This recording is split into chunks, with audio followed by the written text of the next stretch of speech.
వరద బాధితులకు 16,500 జరిగిన నష్టం చూసి ఆర్థిక సాయం పెంచడం, ఇండ్లు కూలిపోయిన దెబ్బతిన్న వాళ్లకు ఇంద్రమ ఇండ్లు, మృతుల కుటుంబాలకు 5 లక్షలతో పాటు ఇంద్రమ ఇండ్లు, పంట నష్టపరిహారం ఎకరానికి 10,000, తడిసిన ప్రతి గింజ కొంటాం, తడిసిన కొట్టుకుపోయిన సర్టిఫికేట్లపై ఫిర్యాదుకు ప్రతి పోలీస్ స్టేషన్లో కౌంటర్ బాధితులకు డూప్లికేట్ డాక్యుమెంట్లు అందజేస్తామని వెల్లడి అంటూ చూస్తా ఉన్నాం. సో మంచి మంచి విషయాలు, అంటే మంచి హెల్ప్, అంటే ప్రజలకు విషయంలో ఏది ఇల్లు కూలిపోయిన వాళ్లకు, అదేవిధంగా మృతుల కుటుంబాలకు పంట నష్ట పరిహారం 10,000, తడిసిన కొట్టుకుపోయిన సర్టిఫికేట్లపై ఫిర్యాదుకు ప్రతి పోలీస్ స్టేషన్లో ఆదుకోవాలని చెప్పేసి ఇలా చాలా రకాల అంశాలపై మాట్లాడుతూ ఉన్నారు. ఒక నిర్ణయం తీసుకోవడం కూడా జరిగింది. కానీ ఇది ప్రాక్టికల్గా ఇంప్లిమెంట్ జరిగితే దీన్ని మించినటువంటి పాలన ఏది ఉండదు అయితే అనుకుంటాం. ఇంప్లిమెంట్ జరగాలి.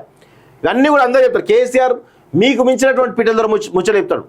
కానీ ఆయన ఇంప్లిమెంటేషన్ ఫెయిల్ అయ్యిండు, మీరు కూడా ఇంప్లిమెంటేషన్లో ఫెయిల్ అవుతారేమో అన్నటువంటి ఇప్పటికే కావాలి. ఇప్పటికే ఖమ్మం ఇన్సిడెంట్ జరిగి దాదాపు ఎంత 10 రోజులు అవుతా ఉంది, అంతే కదా? అవును, 10 రోజులు అవుతా ఉంటే ఇంకా మీరు ఎప్పుడు ఆదుకుంటారు?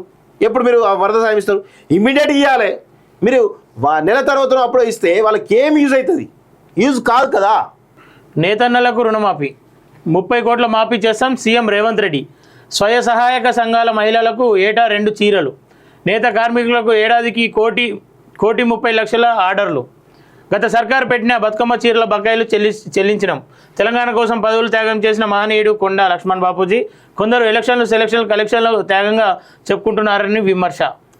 Indian institute of handloom technology IIHT ప్రారంభం అంటూ ఒకరిని చూస్తున్నాం. సో IIHT ద్వారా అయితే హ్యాండ్లూమ్ టెక్నాలజీలో కూడా సమూలమైనటువంటి స్కిల్ లేబర్స్ని కావచ్చు, లేకపోతే స్కిల్స్ని బయటకు తీసేటువంటి ప్రయత్నం చేస్తున్నారు. సో ఇది నిజంగా అప్రిషియేట్ చేయాల్సిన అవసరం అయితే కనబడతా ఉంది.